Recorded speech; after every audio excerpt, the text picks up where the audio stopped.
नमस्कार, let's mic के एक बिल्कुल नए जानकारियों से भरपूर शो में आपका स्वागत है जिसका नाम है कॉर्पोरेट दुनिया। ये सिर्फ एक प्रोग्राम नहीं है बल्कि एक खिड़की है उस दुनिया की तरफ जहां बिजनेस की चालें, स्टार्टअप्स की उड़ानें, मार्केट की धड़कनें और कंपनियों के भीतर की कहानियां आपको समझाई जाएंगी आसान, रोचक और भरोसेमंद अंदाज में। आइए सबसे पहले नजर डालते हैं कारोबार की दुनिया की आज की खबरों पर। केंद्रीय कैबिनेट ने प्रधानमंत्री धन धान्य कृषि योजना को मंजूरी दी है। बजट में इस योजना की घोषणा की गई थी। धन धान्य योजना अगले 6 साल तक चलेगी। इसके तहत देश के 100 कम कृषि उत्पादन वाले जिलों में किसानों को विशेष सुविधाएं दी जाएंगी। इससे 1,70,00,000 किसानों को लाभ देने का लक्ष्य रखा गया है। टेस्ला ने भारत में अपना पहला शोरूम मुंबई में खोलने के बाद मुंबई और दिल्ली में 8 चार्जिंग स्टेशन सेटअप लगाने की भी घोषणा की है। इन स्टेशंस पर एक बार में 252 इलेक्ट्रिक गाड़ियां चार्ज हो सकेंगी। कंपनी भारत में अन्य मॉडल लॉन्च करने के साथ ही दूसरे प्रमुख शहरों में स्टोर भी खोलेगी। अभी टेस्ला ने भारतीय बाजार में अपनी सबसे popular compact electric SUV model Y को उतारा है, जिसकी एक्स शोरूम कीमत 60 लाख रुपए से शुरू होती है। इसके अलावा कंपनी ने स्टोर से करीब 6 किलोमीटर दूर एक सर्विस सेंटर और गोडाउन भी खोला है। इलॉन मस्क की कंपनी XAI ने अपने AI चैटबॉट ग्रोक में एक नया फीचर लॉन्च किया है। इसे कंपेनियंस नाम दिया गया है। इसमें 2 एनिमेटेड कैरेक्टर्स शामिल हैं, एक फ्लर्टी जापानी एनिमेशन कैरेक्टर अनी और एक गुस्सैल रेड पांडा बैड रूडी। ये दोनों यूजर्स के साथ बातचीत कर सकते हैं, लेकिन इनके बर्ताव ने विवाद खड़ा कर दिया है। एक तरफ जहां कुछ यूजर्स इसे मजेदार और क्रिएटिव मान रहे हैं, वहीं कई संगठनों ने इसकी आलोचना की है। National centre on sexual exploitation ने अनी को चाइल्ड लाइक और सेक्सुअल बिहेवियर को बढ़ावा देने वाला बताया है। उनका कहना है कि ये महिलाओं के सेक्सुअल ऑब्जेक्टिफिकेशन को बढ़ावा देता है और यूजर्स में सेक्सुअल एंटाइटलमेंट पैदा करता है। इसके अलावा ग्रोक हाल ही में एंटी सेमेटिक कंटेंट और नाजी सपोर्ट के लिए भी सुर्खियों में था, जिससे इस नए फीचर पर सवाल उठ रहे हैं। गूगल अब इंडियन कॉलेज स्टूडेंट्स को अपने premium Google AI pro plan का 1 साल का फ्री सब्सक्रिप्शन देगा। इसकी कीमत 19,500 रुपए सालाना है। ये 18 साल से ऊपर के कॉलेज स्टूडेंट्स के लिए है। ऑफर 15 सितंबर 2025 तक वैलिड रहेगा। इस प्लान में स्टूडेंट्स को जेमिनी 2.5 प्रो जैसे advanced AI tools, 2 GB cloud storage से लेकर वीडियो बनाने के लिए Veo 3 का सब्सक्रिप्शन भी मिलेगा। गूगल की official Gemini for students website पर अपने पर्सनल जीमेल अकाउंट से साइन इन करना होगा। बोरोप्लस क्रीम को विश्व की नंबर 1 क्रीम बताने का दावा झूठा निकला है। ये क्रीम बनाने वाली कंपनी इमामी पर अजमेर जिला उपभोक्ता आयोग ने 30,000 रुपए का जुर्माना लगाया है। साथ ही इस तरह के भ्रामक विज्ञापन में सुधार करने के निर्देश भी दिए हैं। सुधार के बाद इसका विज्ञापन जारी करने को कहा गया है और भविष्य में इस तरह की गलती न हो, इसके लिए बिना लीगल प्रूफ के विश्व के नंबर 1 जैसे दावे दोबारा नहीं करने के लिए भी इमामी को पाबंद किया गया है। भारत में इलेक्ट्रिक कार्स की बिक्री में तेजी से वृद्धि होने की उम्मीद है। केयरेज एडवाइजरी की ताज़ा रिपोर्ट के अनुसार भारत में इलेक्ट्रिक कारों की बिक्री 2028 तक 7% बाजार हिस्सेदारी को पार कर सकती है।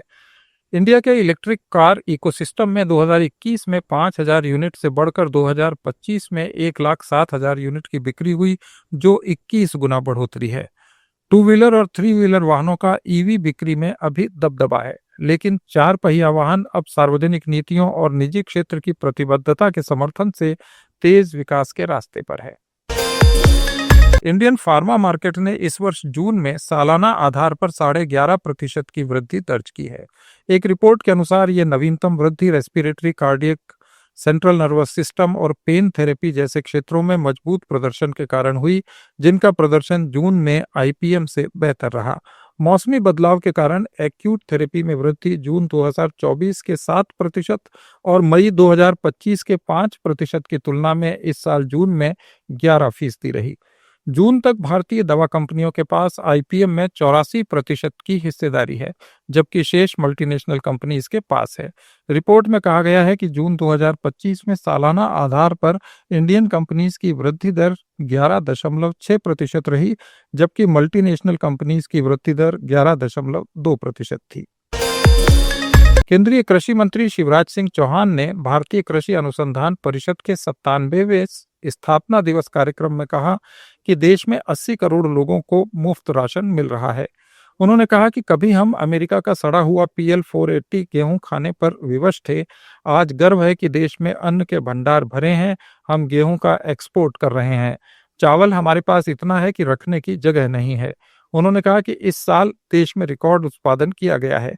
शिवराज सिंह ने कहा कि केवल बीज बांटने से डाइवर्सिफिकेशन नहीं होगा, अगर हम अपनी इंपोर्ट एक्सपोर्ट पॉलिसी ऐसी न बनाएं जिससे ज्यादा फायदा हो और किसान डाइवर्सिफिकेशन करें।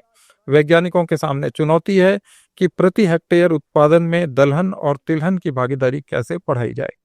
आय बढ़ी है, उत्पादन भी बढ़ा, आय भी बढ़ी है। कई तरह की योजनाओं का लाभ जो पहले कभी नहीं दिया जा रहा है। 2 लाख करोड़ की तो फर्टिलाइजर सब्सिडी देते हैं। फसल बीमा योजना में भी 1,40,000 करोड़ के आसपास क्लेम दे चुके हैं किसानों को। KCC के माध्यम से सस्ता लोन, सब्सिडी पर मशीनें, मैकेनाइजेशन के अंतर्गत पाली हाउस, ग्रीन हाउस, नए बाग, पुराने बागों का जीर्णोद्धार, अनंत उपलब्धियां है। लेकिन इन विषयों पर काम करने की जरूरत है। भारत में इस साल त्योहारी सीजन में 2,16,000 से ज्यादा सीजनल जॉब्स के अवसर पैदा होंगे।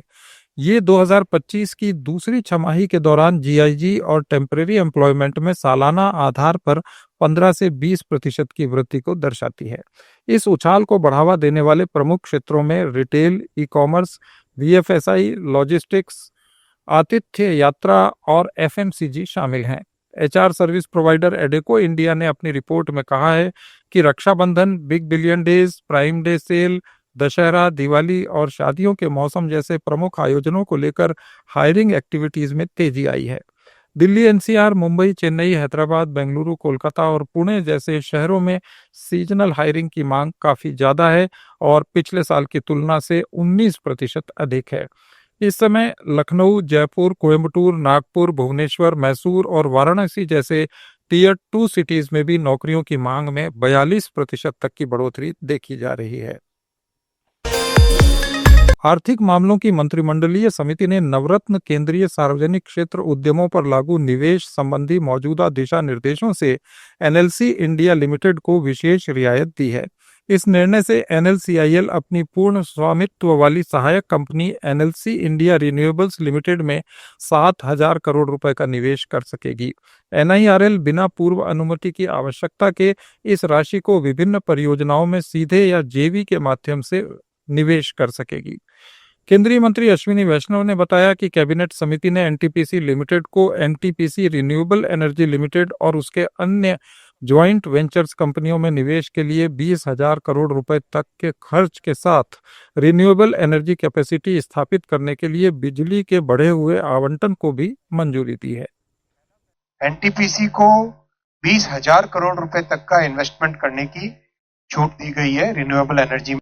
NTPC की जो ग्रीन कैपेसिटी है 6 गीगावाट है, अभी इसको 26 गीगावाट करने का संकल्प इसमें है सम्मिलित और 2032 तक 60 गीगावाट करने का इसमें टारगेट रखा गया है। और NTPC की बहुत एफिशिएंटली काम इसमें हो रहा है। वैसा ही फैसला लिया गया नेवेली लिग्नाइट कॉर्पोरेशन के लिए 7,000 करोड़ रुपीस का इन्वेस्टमेंट का अप्रूवल किया गया है और इसमें रीस्ट्रक्चरिंग भी है एक तरीके से कि जो प्रोजेक्ट्स NLC में ऑलरेडी हैं उनको एक सब्सिडरी में ले जाके फिर एक फोकस्ड वे में, जैसा आपने NTPC के केस में देखा एक फोकस्ड सब्सिडरी है ग्रीन बिजनेस के लिए, वैसे ही NLC नेवेली लिग्नाइट कॉर्पोरेशन के लिए भी एक फोकस्ड सब्सिडरी बने और 10 गीगावाट एनर्जी का इसमें टारगेट रखा गया है 2030 तक।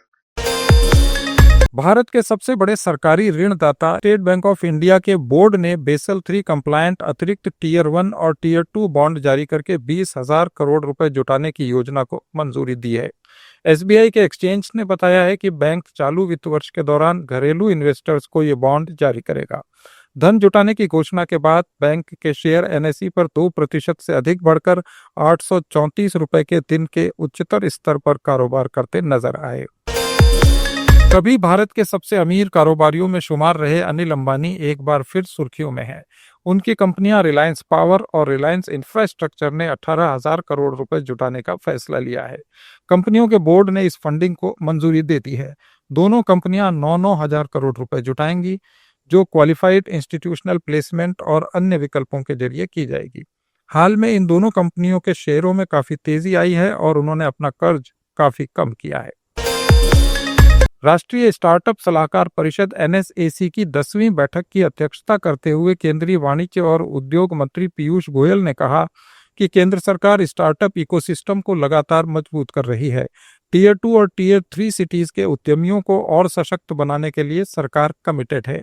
इनोवेशन भारत के स्टार्टअप इकोसिस्टम की रीढ़ है और रिसर्च और डेवलपमेंट को बढ़ावा देना और सहयोग को बढ़ाना सरकार की प्राथमिकताओं में शामिल है।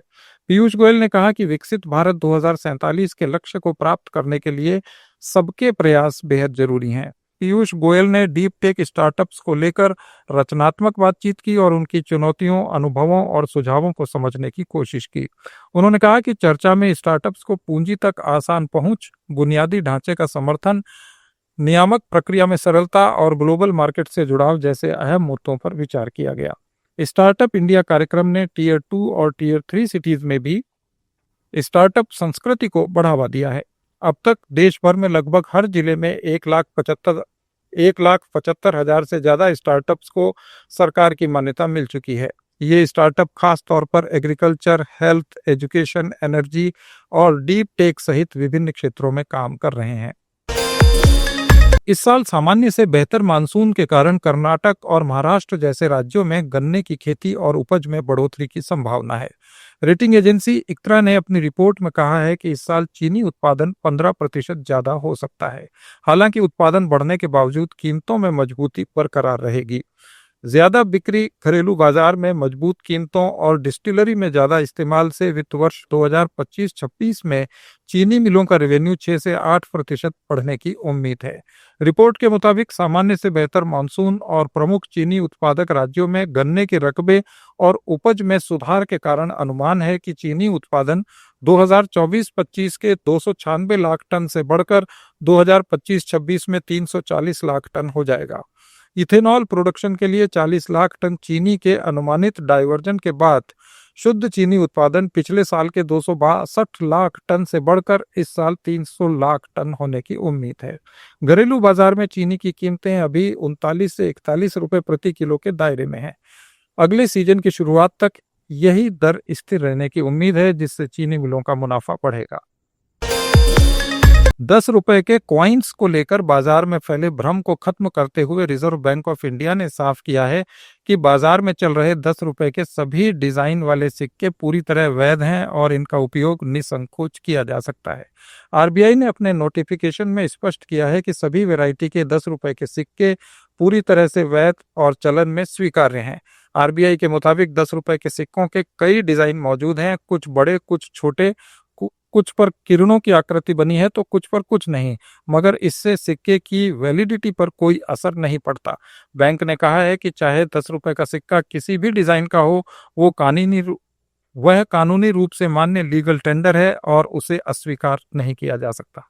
ये थी भारत के कॉर्पोरेट जगत की आज की कुछ अहम खबरें। अपडेट्स के लिए जुड़े रहिए लेट्स माइक के साथ।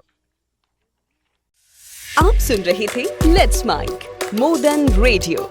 फॉलो कीजिए हमें हमारे सोशल मीडिया प्लेटफॉर्म्स पर। It's time for news. It's time for more than radio. Presenting the first radio news app, Let's Mic. Let's Mic, a news-based app on your phone where you get to watch and listen news, talk shows, interviews, radio show podcasts. On Let's Mic, you get all relevant information of TV, print, radio, podcast, and digital. Let's Mic talks about every segment of life.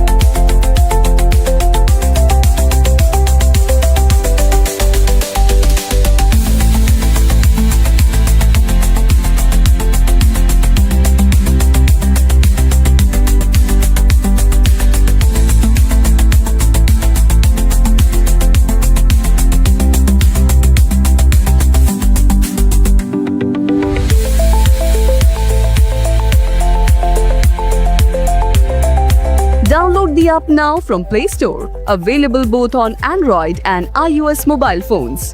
Follow us on YouTube, Instagram, Twitter, LinkedIn, Facebook, Telegram, WhatsApp, Snapchat. Let's talk, let's connect, and let's mic.